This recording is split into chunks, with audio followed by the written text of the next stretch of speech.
જય સ્વામિનારાયણ, જય ભોળાનાથ, જય મહાદેવ. ગઢપુરની વાત ભાગ 22માં આજે આપની સમક્ષ વાત કરું એ પહેલાં આપ સૌને શ્રાવણ માસ ની ખૂબ ખૂબ શુભકામનાઓ પાઠવું છું. શ્રાવણ માસના માટે ખૂબ સરસ રીતે શાંતિપૂર્ણ રીતે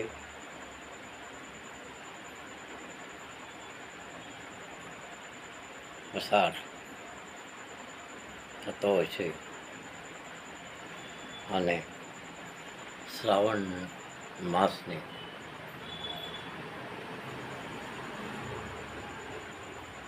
ભક્તિમય આપણી જે પ્રણાલિકા છે એનો અનુભવ આપને સૌને થતો હોય છે. આજે ગઢપુરની વાતને અંદર હું એક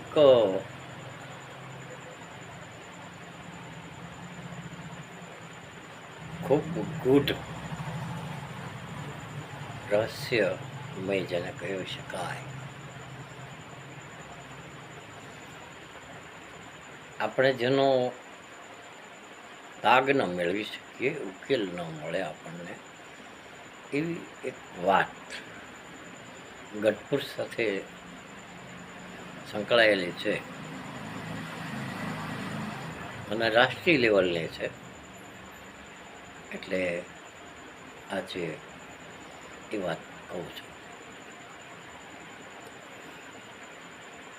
સ્વામિનારાયણ સંપ્રદાય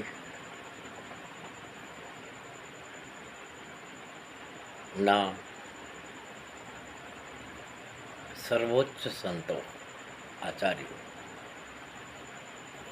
એમાં આપ સૌ એક નામ જાણો છો, પ્રમુખ સ્વામી મહારાજ.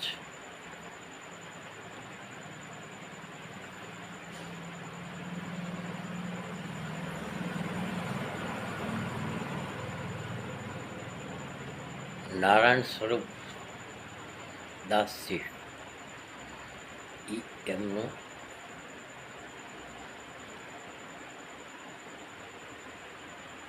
દીક્ષા સમયે ગુરુ દ્વારા યોગીજી મહારાજની પસંદગીનું નામ.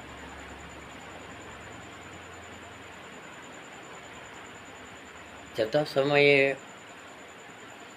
યોગીજી મહારાજ પોતાના ઉત્તરાધિકારીની પસંદગીના સમયે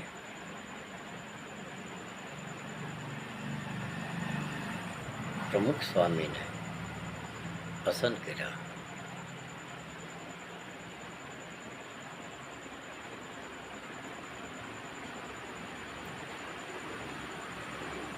પોતાની જગ્યાએ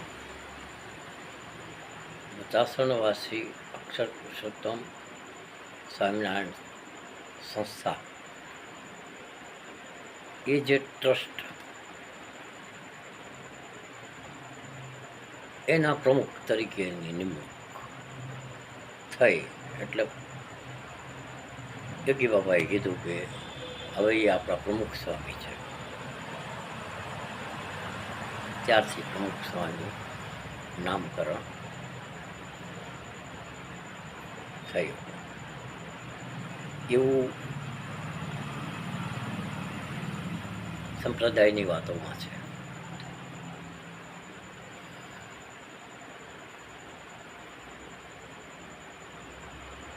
કોઠારી તરીકે, મહંત તરીકે યોગીજી મહારાજે 1950 પછી તરત જ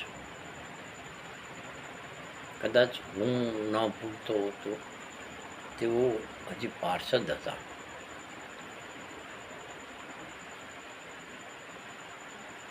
એ સમયે મહંત પદ ગઢડા અક્ષર પુરુષોત્તમ મંદિર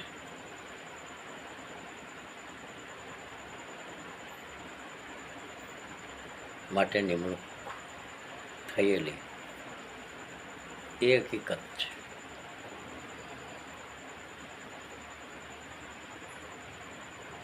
મોટા ભાગનો ગઢડા, જેને અમે નવું મંદિર કહીએ છીએ, એ અક્ષર પુરુષોત્તમ મંદિર મોટા ભાગનું કામ 50 વર્ષ સુધી પ્રમુખ સ્વામીના માર્ગદર્શન અને મહેનત અને પુરુષાર્થ અને આશીર્વાદથી થયો છે. આજે તો ભવ્ય છે.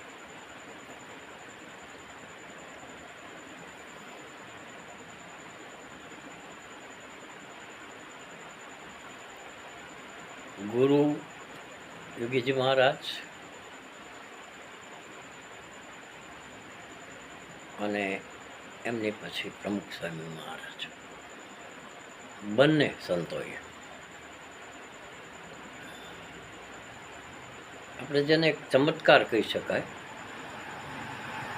જે બિયોન્ડ ધી લિમિટ એવો દાખલો કહી શકાય.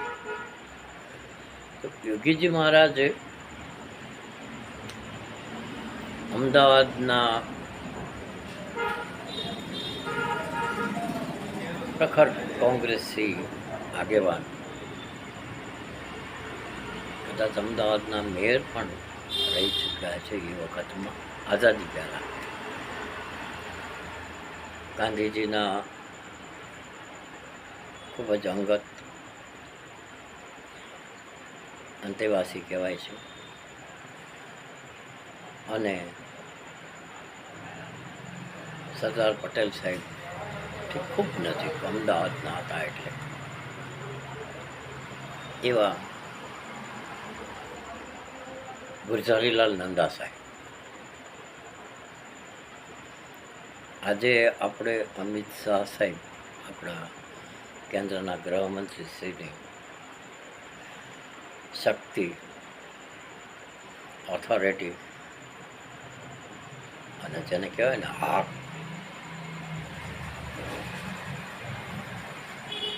એ વખતે જવાહરલાલ નહેરુજીની સરકારની અંદર ગૃહમંત્રી તરીકે ગુરજારીલાલ નંદા ની નિમણૂક પસંદગી થયેલી. એની પાછળ જે તે સમયે અમદાવાદનું શાહીબાગમાં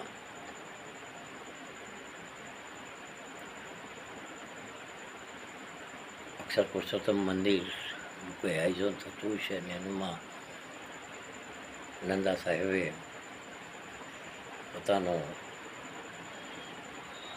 ફાળો આપેલો હોય છે. બીજું મહારાજ એમની ઉપર પ્રસન્ન થયા, રાજી થઈ ગયા અને સેવા ભાવના સાદગી ઉપર. અને વાહ આપણે એમ કીધું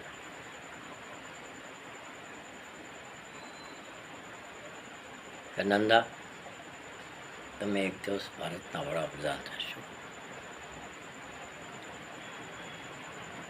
પોતે તો એકદમ સાદા કોંગ્રેસના કાર્યકર હતા.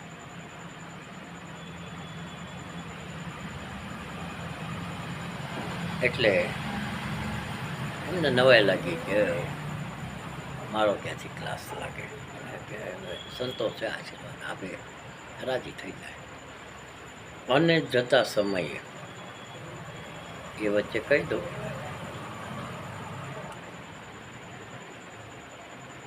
જતા સમયે જવાહરલાલજી નો સ્વર્ગવાસ થયો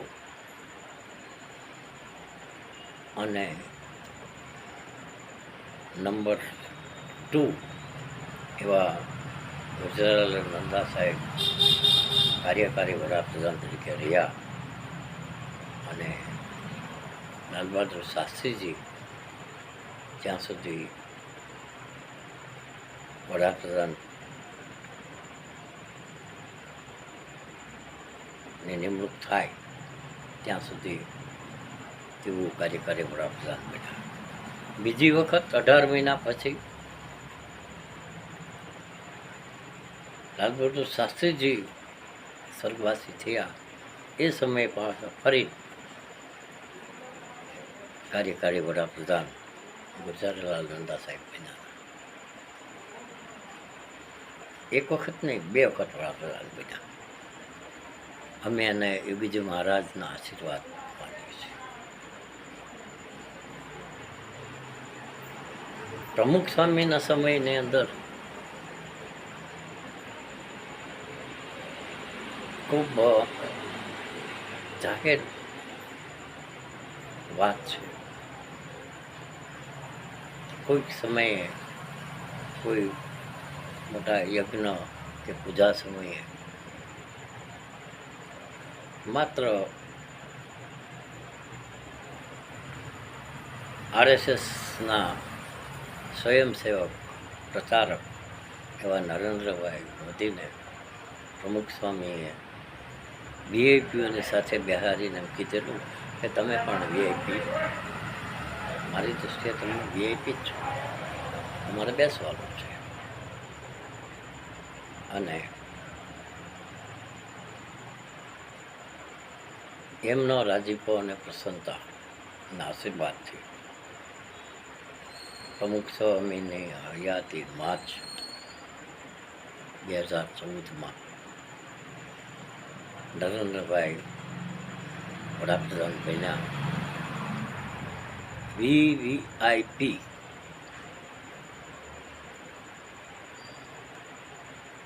અને આજે પણ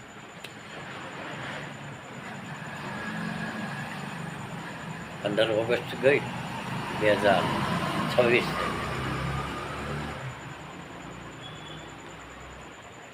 2016ની 15મી ઓગસ્ટે સાળંગપુરમાં પ્રમુખ સ્વામી દેહ છોડ્યો. 14 તારીખે અને 15 ઓગસ્ટને હિસાબે નરેન્દ્રભાઈ સાળંગપુર આવી શકે એવી સ્થિતિ નહીં હોય, એટલે 2 દિવસ પ્રમુખ સ્વામીના પાર્થિવ દેહને દર્શનમાં રાખવામાં આવ્યો. 15મી ઓગસ્ટે લાલ કિલ્લા ઉપર ધ્વજવંદન કરી રાષ્ટ્રને સંબોધન કરી અને સીધા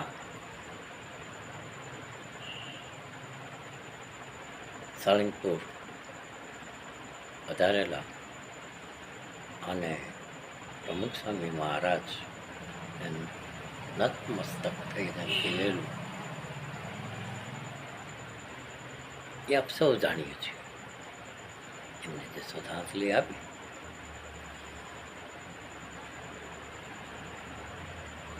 આ 2 વસ્તુ ગઢડા સાથે એટલા માટે જોડાયેલી છે.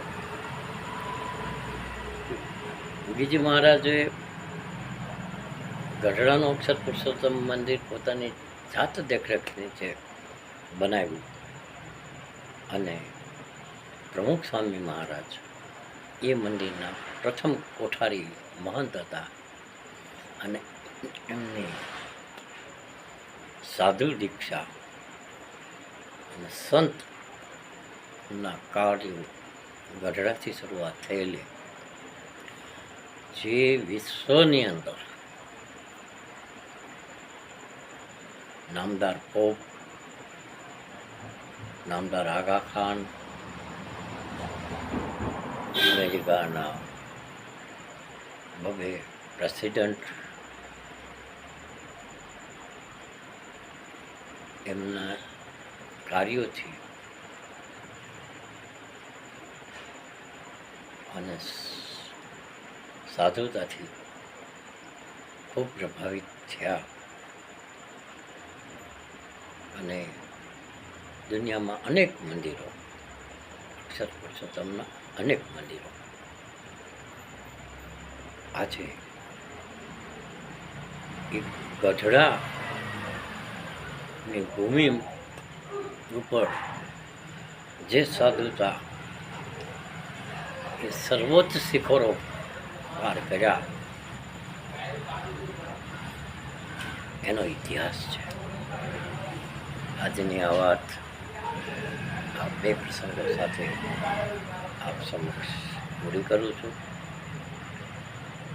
આપ સૌને જય સ્વામિનારાયણ, જય ગોપીનાથજી મહારાજ, મહાદેવ હર હર મહાદેવ હર. ઓમ નમઃ શિવાય.